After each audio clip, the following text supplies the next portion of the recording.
You know what's the most dangerous thing about investors is a little learning makes everyone feels like he's an expert. The only expert here is the market.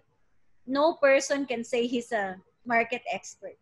If you are a long-term investor, you won't get caught in the swirls and volatility of the day because you're a long-term investor. You think long-term. You're not looking at minute day-to-day transactions to give you enough cash for the next day, right?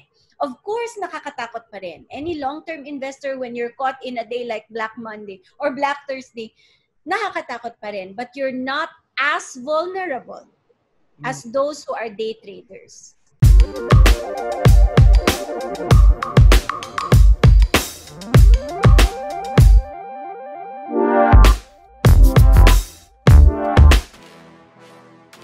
Hi everyone, we are in for a very, very, very, very special treat. We have SALVE DUPLITO back in the podcast.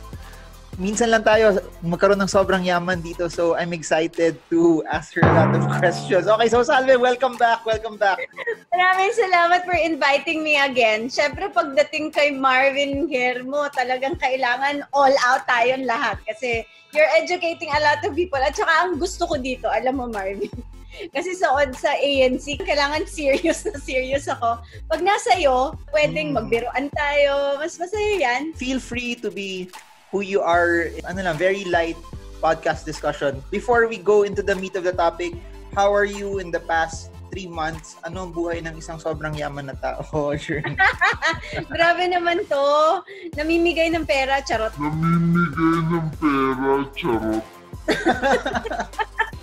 So, marami tayong ginawa in the past 3 months. Yun pa din, tuloy-tuloy pa din naman yung ANC. Actually, akala nga po namin mawawala na kami ng trabaho. Okay. Dahil dun sa ABS-CBN shutdown, di ba? And a lot of people were asking me, kumusta ka na ma'am? Sabi ko, pasensya na po kayo, nanghihingi na po ako ng pera kasi wala na po kaming trabaho. Pero ang totoo yun, joke lang po yun. Sa totoo lang, tuloy-tuloy pa din naman yung ANC kasi wala namang kaming franchise na kailangan. So all the shows, pa-plug ko lang ulit. May on the money pa rin, pero at the moment, ang pinagkakaabalahan ko talaga is ANC Conversations. So, Tuesdays and Thursdays, you can still watch me on ANC along with Chinkee Tan na my co-host. Parang iba to kaysa sa on the money, Marvin. Para siyang mas lighter discussion. Kausap namin yung iba-ibang kumpanya kung paano sila nag-pivot during the crisis. Tapos, tinitingnan namin kung ano yung mga strategies. Maganda to for investors kasi when you analyze the companies na gusto mong bilhin, di ba? To give you long-run prospects of return. Gusto mo malaman kung sino mga kumpanya ang gagalaw at lalaki kahit na merong krisis katulad ng pandemya na to. So, it's very good to listen to all of these conversations na hindi kasing bilis nung newscastings. Aside from that, ano pa bang pinagagagawa ko? Sabi ko nga, namigay ng pera. Nag-donate ako ng nag-donate. So, I donated to the Office of the Vice President for different, for the dorm operations, for all sorts of operations. Kasi, alam nyo, sabi ko nga lagi, hindi pera yung pinaka-importanteng bagay sa mundo. So, nagturo tayo sa ilalim ng puno ng kahoy, sa ilalim ng init, kasama po yan sa trabaho natin. So, yan yung pinagkaabalahan ko. Before we begin, dun sa lahat ng mga tatanong ko, guys, please support their shows on ANC. Kahit mag-unsubscribe na kayo sa akin. Tsaka, kung gusto nyo magkaroon ng sariling YouTube channel sa SALVE, lagay nyo sa comment section. Pilitin na natin kung gusto nyo talaga. Pag umabot to ng 50 or 100 na nagsabi, I want SALVE, mapipilit natin siya gumawa ng sariling YouTube channel. Okay. Aabangan ko yan. Hindi ako okay, channel pag hindi umabot ng 100. Okay guys, wag niyo ako pahiyain. 100 comments, I want SALVE. Okay. Ngayon, you are known as someone that's a long-term investor. You are known as someone that's a value investor, particularly with that style. The market has gone through a lot of volatility over the past few months. If you are talking to people who are long-term, bata pa naman sila, they have disposable income, their cash is not threatened, would you advise them to invest right now? even if they don't plan to touch their money for at least 10 years. Given that, there's uncertainty. We don't know. Yeah. We don't even know how we will recover, what's the shape of the recovery, and how things will be. If you have extra money that you don't need in the next 10 years and you know exactly what companies you want to buy, meaning the companies that you have listed in your watch list are companies that will survive after this crisis, you are aware that they are not heavily in debt, that they have a big chance of using these difficult times to even improve their operations, I would suggest that you still buy. The next 10 years, there are big opportunities for buying things that you will not see after the 10 years is over. This is a once-in-a-lifetime opportunity to buy that stock that will give you 10 times over, 20 times over in return over the course of your lifetime. Yes, there is uncertainty. Remember Jeremy Siegel in the book Stocks for the Long Run. He studied stocks in the United States from 1920 to 2012. That's more than, more than 100 years, 150, 200 years worth of data. And what you see there is this. There will always be business cycles, right?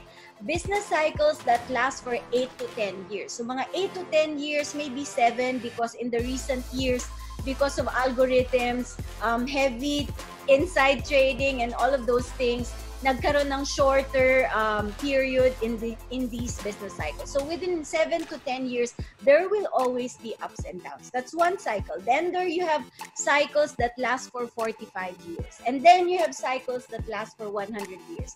Time and again, you will find yourself with a lot of money before the market crashes and after the market crashes.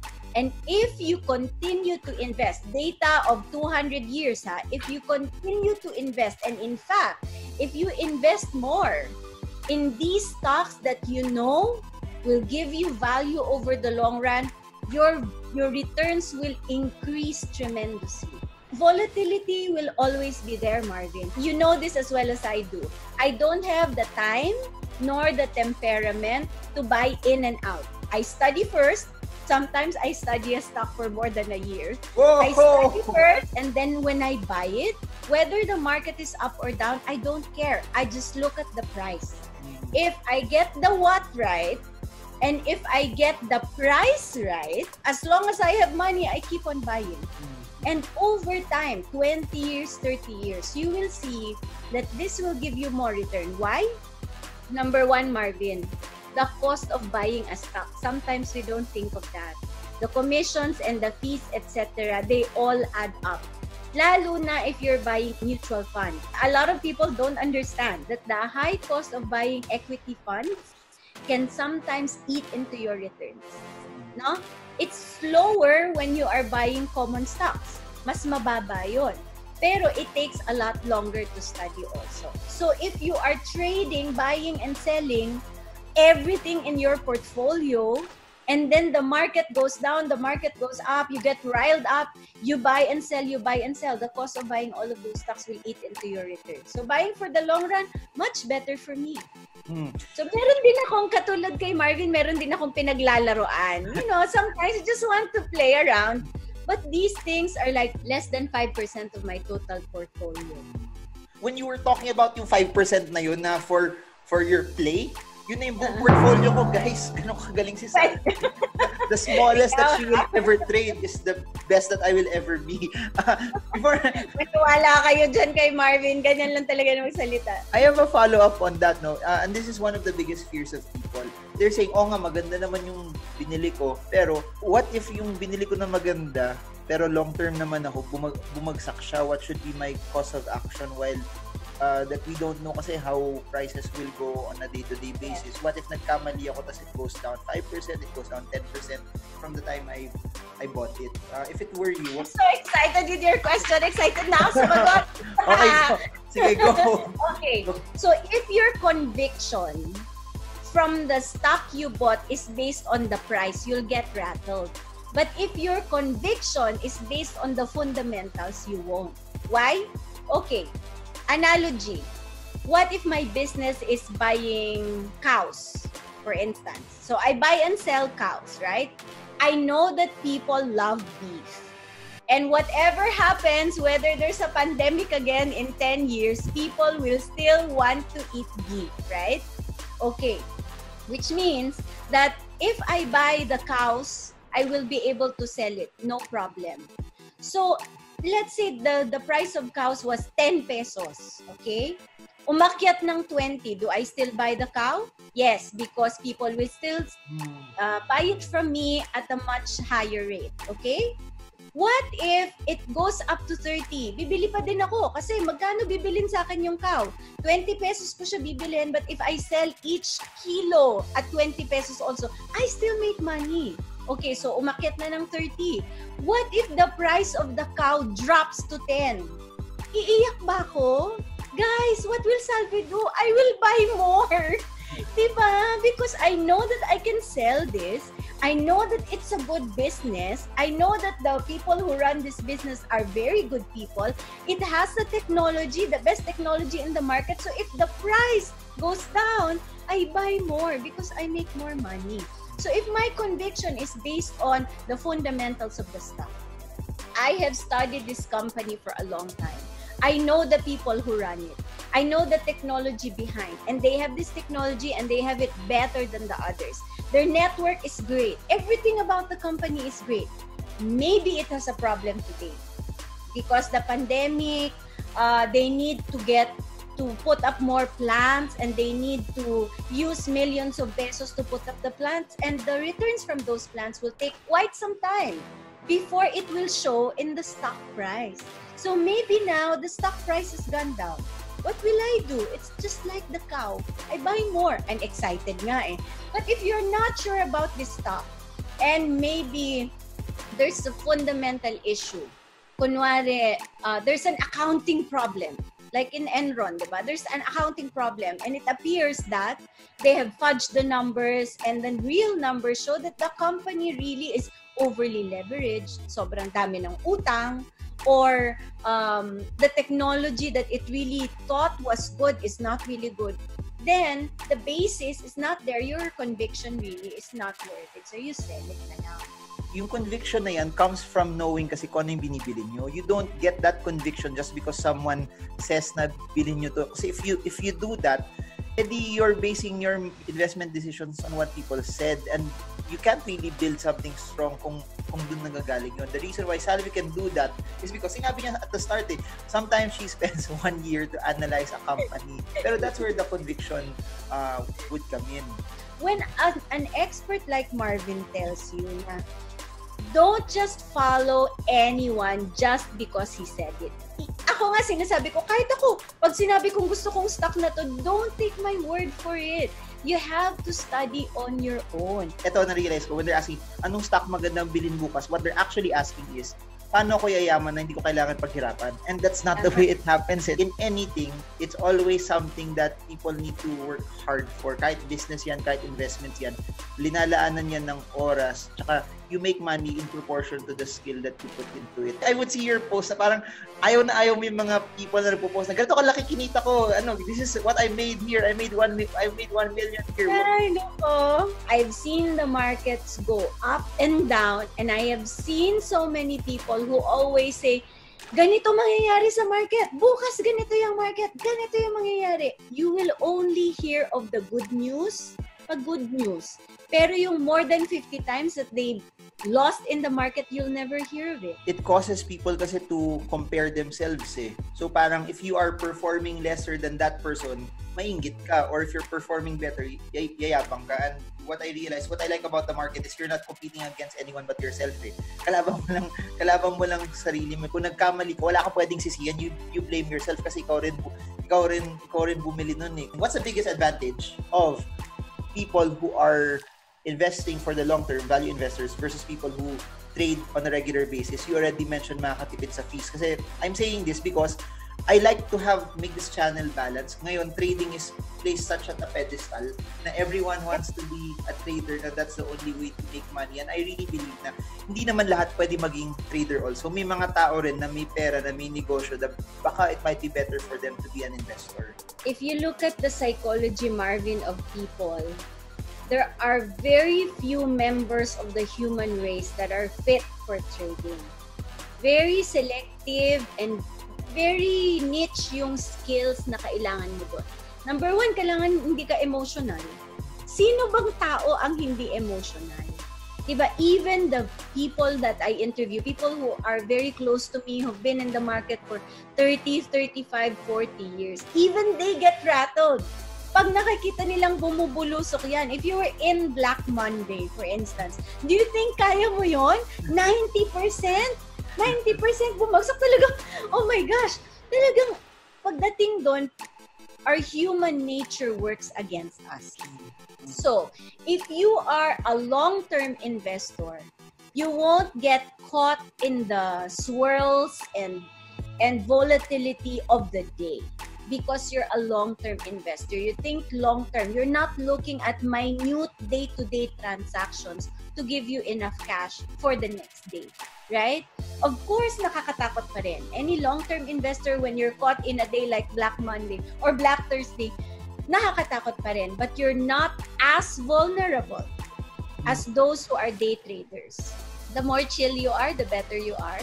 Even among fund managers, that's a very common and well-known strategy na dapat pagka medyo emotional ka na, stay away from your computer, no? Stay away from anything that might make you lose money over the long term. So, fees and emotions work against you when you're doing day trading or pagiging trader. That's difficult to do.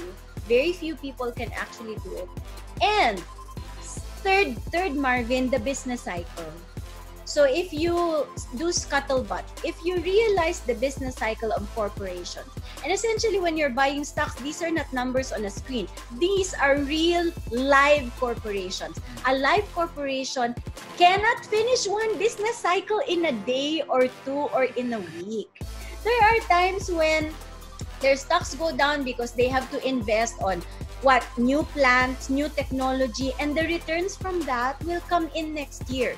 If you sell them today because natakot ka, nag-blip, bumagsak, then you lose the returns that you might otherwise have benefited from when they arrive next year. So even the life cycle of the business, of the corporation itself, will show you na mismatch ang strategy when you're trying to make money from day trading as opposed to the fact that these life cycles of the companies last for 3 years to 10 years. So ako nga, minimum of 10 years. Tama ka. Minimum of 10 years to make money from one business cycle. I only put an amount of money that tanggap ko kahit may volatility, dapat di ako kabahan. Kasi a lot of people, they put more money than what they can tolerate because they're always thinking about the upside. Ako, I'm not just thinking about the upside. I'm thinking about that. Totoo naman, kung naglagay ka ng 500,000, pwede siya maging 1 million. Pero pwede rin siya maging 250. So I always... Pwede rin siya maging 2 piso. Pwede siya maging 2 piso. Pwede siya maging 2 piso. I always ask myself that, kaya ko ba to? Kasi kung hindi ko kaya, babawasan ko lang siya. For me, fundamentals and technicals are always placed in the forefront, which is very, very important. Pero what's also important is the way you allocate your money for that investment. Kasi I think the most mistakes that I had in everything that I've done is every time na nagmamadali ako and I try to get the results quickly, gusto ko yumaman kagad. So what I realized is if people just try to take it slow, kasi yung common argument sinasabi niya, kailan ako kaya yaman? 10 years, di matanda na ako nun. So yun yung lagi sinasabi ng mga tao, pero it's gonna run by so fast and hindi lang naman kasi stock market yung pwede nyo paglagyan ng pera if it's not working for you. Should people buy bad companies that are flying, or should they just avoid them completely? Ako personally, just avoid them. Kasi timing eh. If you want to make money from bad companies who are flying, can you honestly tell yourself in front of the mirror that you know exactly when these companies will slowly start to go down? Nobody, not a single person was able to call every time the stock market dropped. Wala. Kahit na sabihin mo may, di ba Marvin, may charts naman, di ba? And you know that you can actually foretell at a certain point on the right side of the screen. The left side of the screen is always what already happened. The right side of the screen is always anybody's call, and nobody has called. Each time the stock market went completely crazy, nobody has done that. You know what's the most dangerous thing about investors is a little learning makes everyone feels like he's an expert. The only expert here is the market. No person can say he's a market expert. And I think it's a learning process. Every time you say that you are good already, that's when it stops eh. Guys, before I go to my next question, dami niyong matututunan dito. So, pakilagay na please. I want Salve. Pabutin natin ito ng 100. Pilitin natin na matuloy itong YouTube channel. Kailangan niya talaga ng YouTube channel kasi kung in this few minutes, madami kayo nakuha na. How much more? How much more if she has her own YouTube channel? Kaya nga, kung may YouTube channel siya, kahit, guys, you unsubscribe to me, lipat kayo sa kanya. I don't mind it kasi Unsubscribe to me, lipat kayo sa kanya. I don't mind it kasi you will get more from her sa Ay, Marvin, ako pinakaunang subscriber mo sasabihin Matagal na ako nakasubscribe Sasabihin ko pa naman sana, you follow her because of her eloquence, her experience. Sa dami niyong matututunan sa kanya, sobrang sulit. So kung pipili lang kayo na isa, siya na lang. Okay. So hihintayin ko yung 100 yeses Pag walang 100, hindi ako magsa-start. Okay guys, please huwag niyo ako and I want Salve. Lalabas sa graphics, I want Salve. And if you can give them one indicator to look at na yun yung parang chief indicator mo to know, to determine that, mura na tong company na to. What is one thing that they can research on? If you're going to look at one thing, look at leverage. Look at debt. A lot of the listed companies will borrow. Okay? Uutang at uutang. Because the earnings, imagine mo, 50% lang ng Jollibee, ng space sa Jollibee ang pwedeng lagyan ng tao. So, talagang babagsak yung earnings natin, di ba? Buti na lang may cloud kitchen na sila. So, you can imagine, baka dumami na yung at least dumami yung portion ng earnings from delivery rather than dine-in, guys. But all of these companies will have additional debt. So, ang gusto mong tingnan is, will this be sustainable? Okay? So, you look at debt, you look at margins. Always look at the margins. Kasi the margins will separate one stock from the rest in the industry. How do you know? Compare it with similar companies in the same industry.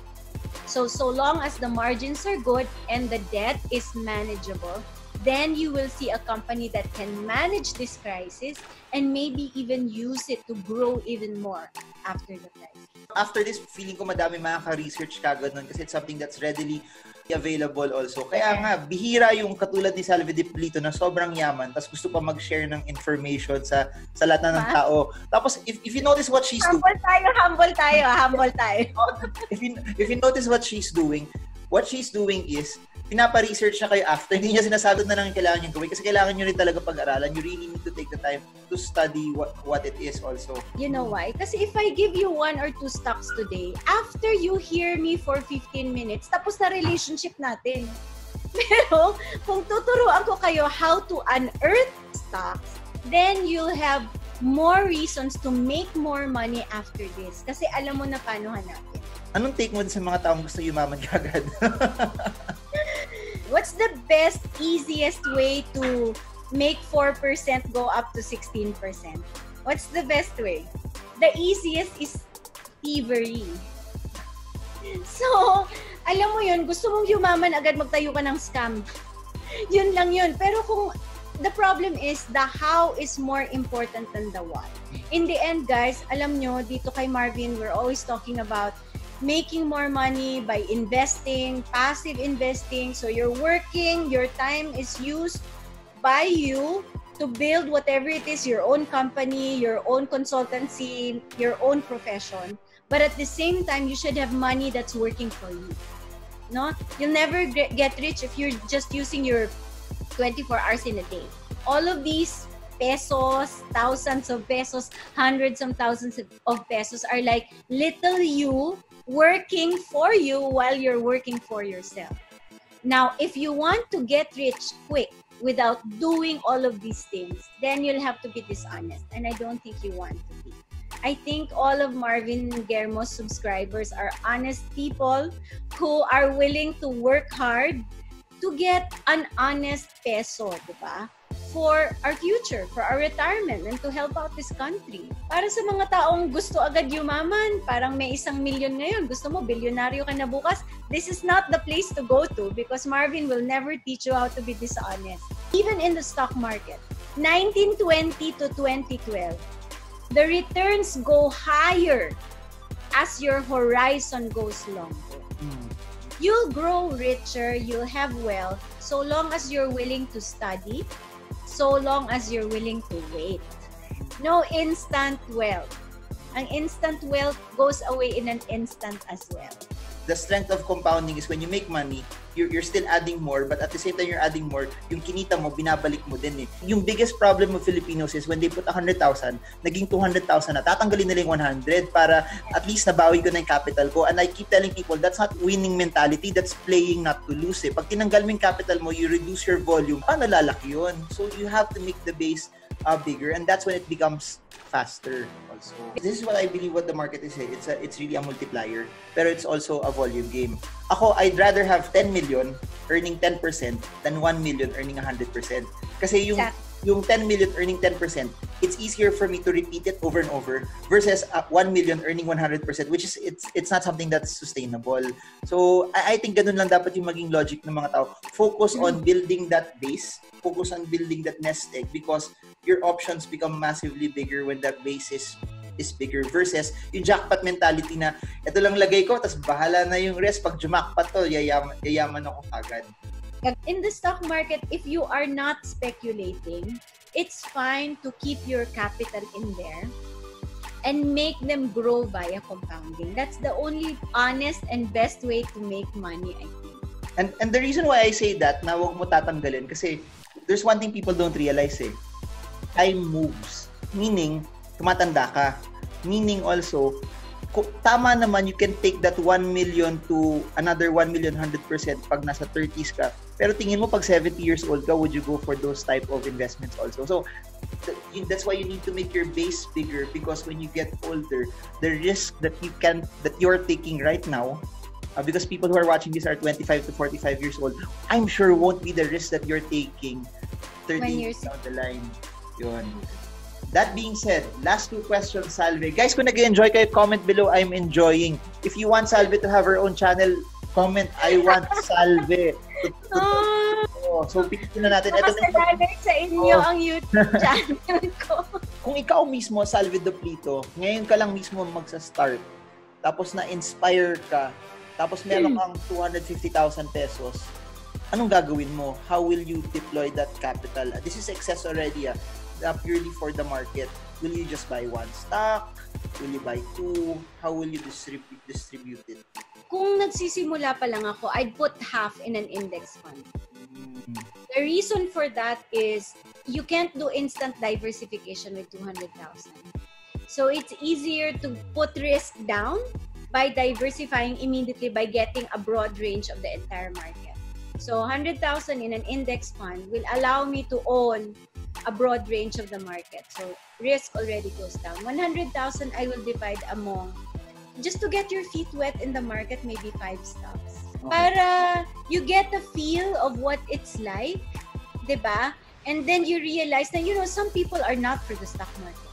The riskiest portfolio is a portfolio with only 1 stock. One of the reasons why hindi rin ako nagiging emotional kasi yung buong emotions ko nakabusa sa asawa ko. Kaya pagdating sa market, ako totoo, tuyong-tuyo na wala nang emosyon na pwedeng ibuhos kasi nabuhos na talaga lahat eh. Wala na, droplets na lang siguro. So pag nabuhos mo... Kapag nag-aaway kayo, hindi mo nabubuhos yun sa market Saan? Pag upset kayong dalawa sa isa't isa. Hindi, willing ako nagpaparaya. Okay lang, pag hindi ka gwapo, kailangan ko yung nagpaparaya lagi kasi...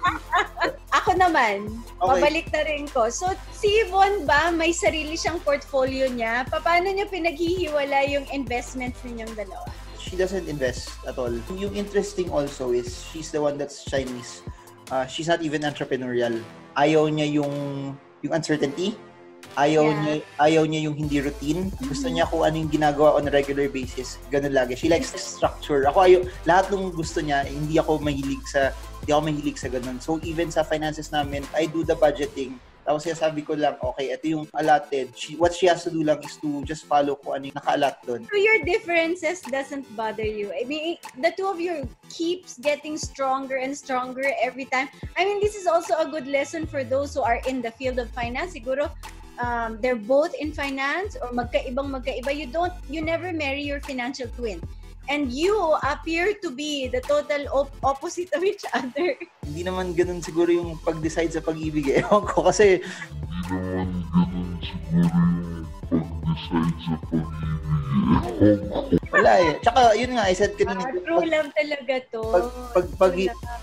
Pag hindi ka gwapo, hindi ka pwede choosy eh. Tsaka, ito sasabihin ko, how different we are is paggabi, mahilig siya, Korean novela, telenovela. Ako, I don't even watch telenovela. Na-master niya yung add to cart sa Shopee. You missed half of your life. Alin sa Shopee? Hindi ka nanood ng Chloe. I watched siguro 40 minutes, tapos tumigil na ako. Siguro nga, it will show people na even though you're opposite of each other, I think that's where the test of your love comes in. Maging Mr. Love Show na to. Oo nga eh. Pero, meron din naman mga sobrang pareho. Sobrang hilig namin kumain eh. Anyway, sa mga nag-unsubscribe dahil love, pinag-usapan namin siya na. Pero, hopefully, bumalik kayo. Last question, and this is, I think, one of the most important. Madaming tao na salanta yung income nila because of this. Until now, anyone who's connected to the mass gathering industry, they're hit. So and I've been asking this question to everyone, and also siguro anyone connected to the travel industry, they're still also hit. For those people whose income is disrupted, and they're scared, they're depressed, they don't know anong mangyayari, what's your words of inspiration, hope, or anything that will move them forward? Your value is something that is inherent to you. I know that in this world, it's so hard to measure how much you're worth without using the peso sign. All of these conversations get inside our heads and it defeats us. Doon pa lang sa ulo natin, it defeats us. Why? Because we measure our worth by the amount of money we have in our bank accounts. And this is what I keep saying, right? Your worth is not defined by what other people think of you. It's inward. It's really who you are from within. But even though money is not the most important thing, as I said earlier, it is important because it allows us to do the things that are most important. So merging those two philosophies together, here's what you need to do. First, you have to affirm that while you may have lost your job, you may have lost the company if you had a business and then you lost your company. You may have lost that, but you are still you. The things that were in your head that caused you to start that company in the first place, the things that were in your head that allowed you to get that great job in the first place is still there. And there will just come a time in our lives where it's hard. It's hard to wake up every morning. It's hard to think of next year. And it's hard. It's really hard. But these are the times when we are going to be stronger. It all depends on what you do with your time today. What do you need to do with your time today so that the next philosophy, money is not the most important thing, but it allows you to do the most important things in life? What should you do to arrive in that second philosophy? Number one, take stock of what you have. Do a financial inventory. Sometimes akala natin walang-wala na tayo, but Marvin, pag nilista mo na kung anong meron ka, doon mo marirealize, hindi naman pala ako walang-wala. No, really, do a financial inventory. Just come out with a little piece of paper and write down what you have. Right? That piece of paper with all the peso sign, that does not define who you are. But that tells you what is your starting point to become the best that you can be, right? And once you have that list, whether it has only 1 or 2 items or 10 items that you forgot you had, diba? After those peso amounts, list down your skills. List down the things you had. Did you have an MBA? Do you have a whatever? Did you attend a session from Marvin on stock trading? All of those things, kasi you have physical assets And then you have intellectual assets. Once you have those, now you have a clearer idea. This is where I'm coming from. And then come up with another sheet of paper. Where do you want to be 10 years from now? So you start, replan. Look at all your new goals. You can make up new ones. Diba? All your new goals. You want to have a wife. You want to have kids. You want to have a new company. You want to own whatever. You want to have a new house. Just list down all of those goals. Find out how much they cost. And then find out how much you set aside today to arrive at those things. Somehow, in this process of introspection, you will find yourself. And you will find that this is not the worst time in the world. You will realize that this is the time God gave you to strengthen yourself so that you will be the best that you can be in the next 10 years or so. There's hope will always be there, Marvin. Kahit na nahirapan tayo. Pag nahirapan actually tayo, yun yung time na God is saying, you know, I am molding you right now. I know that this is hard, but I am molding you because you are meant for better and bigger things. And you have to believe it.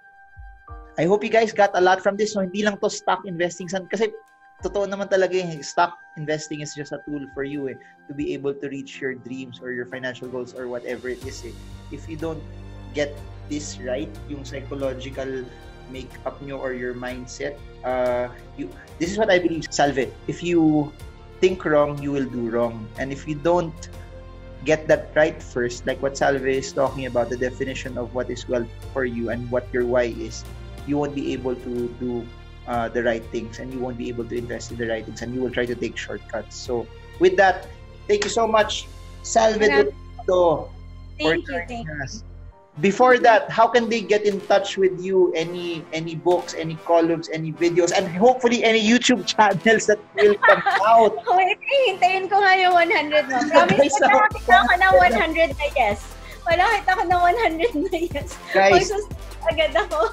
Sa mga nagko-comment na I'm planning to have a Facebook Live very soon just to answer people's questions. I had a DepEd talk and it appears that thousands were asking questions.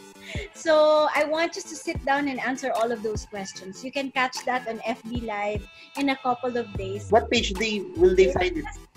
Just go to my Facebook page. It's also Salve DUPLITO. And then YouTube, eventually, kung maka-100 tayo. 100! I want Salve! Okay. Yan, pusuan nyo to. Okay. Salamat. Share Marvin's video so that we can have 100. So, thank you so much, Salve DUPLITO, to everyone who watched this. I hope you guys got a lot. And for me, kahit ako, ang dami ko natutunan sa video na to. Iba talaga pag sobrang yaman yung kausap mo, you will always get a lot from the video. Humble. Baba natin, baba. Stay low. Okay. By the way, guys, if you have any questions, put them in the comment section as well so we can make more videos on top of this video. And I guess that's it. Like, subscribe, share this channel, and I hope this video helps you trade well, trade strong. Subscribe, share. Marvin Hermo, share. Trade smart. See you all again soon. Thank you so much, Salve. God bless. Thank you.